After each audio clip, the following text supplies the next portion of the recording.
Chaque être vivant sur cette planète est sujet aux parasites. Et ces parasites peuvent se comporter comme de vrais manipulateurs. Certains vont même jusqu'à pousser au suicide les organismes qu'ils infectent.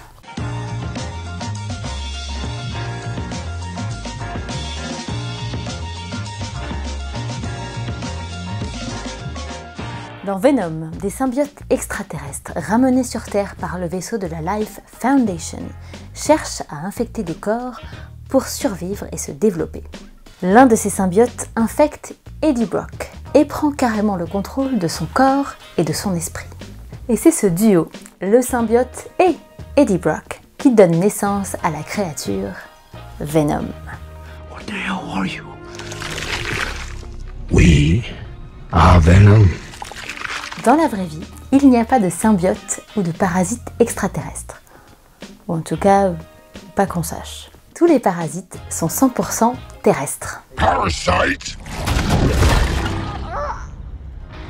Mais tout comme dans la saga, les organismes parasitaires utilisent la machinerie cellulaire de leur hôte pour se développer. C'est le cas, par exemple, du SARS-CoV-2, comme on vous l'a déjà expliqué là. Un virus a donc le besoin impérieux d'infecter un hôte. En plus des virus, bien d'autres types de parasites existent, comme par exemple les vers, les champignons, les bactéries. Les scientifiques estiment d'ailleurs que la moitié de la biodiversité est constituée d'organismes parasitaires. Et certains ont mis au point des stratégies complètement folles pour se développer. Enfin, disons plutôt que c'est la sélection naturelle, qu'on vous a déjà expliqué ici, qui a sélectionné au fil de millions d'années d'évolution ces stratégies complètement folles. Par exemple, le ver Paragordius trisupadus incite le grillon des bois dans lequel il s'est infiltré à se jeter dans l'eau. Pourtant, ce grillon n'aime pas l'eau, il ne sait même pas nager. Il va tout de même rechercher avidement une étendue d'eau, n'importe laquelle. Car le ver qu'il transporte malgré lui et qui s'est nourri de sa graisse pendant une année est devenu adulte. Il se nourrit de sa graisse comme le fait le symbiote, ce que réalise d'ailleurs Eddie après une IRM. Comme il est adulte, le ver a maintenant besoin d'eau pour se reproduire avec ses congénères. Une fois dans l'eau, il sort du grillon et libéré de son incubateur vivant, peut batifoler. Ça paraît complètement ouf, mais au fil de millions d'années d'évolution, ce parasite est parvenu à prendre totalement le contrôle de son hôte. Probablement en générant une substance qui agit sur son système nerveux et génère un comportement contre nature. I am happy to eat, Mrs. Chen. No, you cannot eat, Mrs. Chen. What? Et c'est un exemple de parasite manipulateur parmi des centaines d'autres identifiés. Tout comme le symbiote rend Eddie Brock un brin vénère, un parasite que nous connaissons tous rend extrêmement agressif ceux qui en sont infectés, c'est le virus de la rage.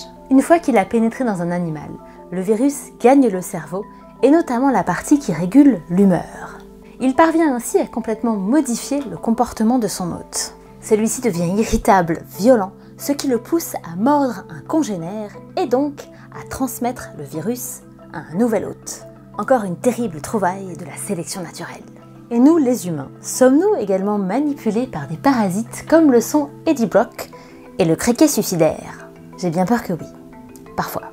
Le protozoaire Toxoplasma gondii, responsable de la fameuse toxoplasmose, dangereuse pour les fœtus lors de la grossesse, a développé une incroyable stratégie pour se retrouver dans son hôte définitif, le chat.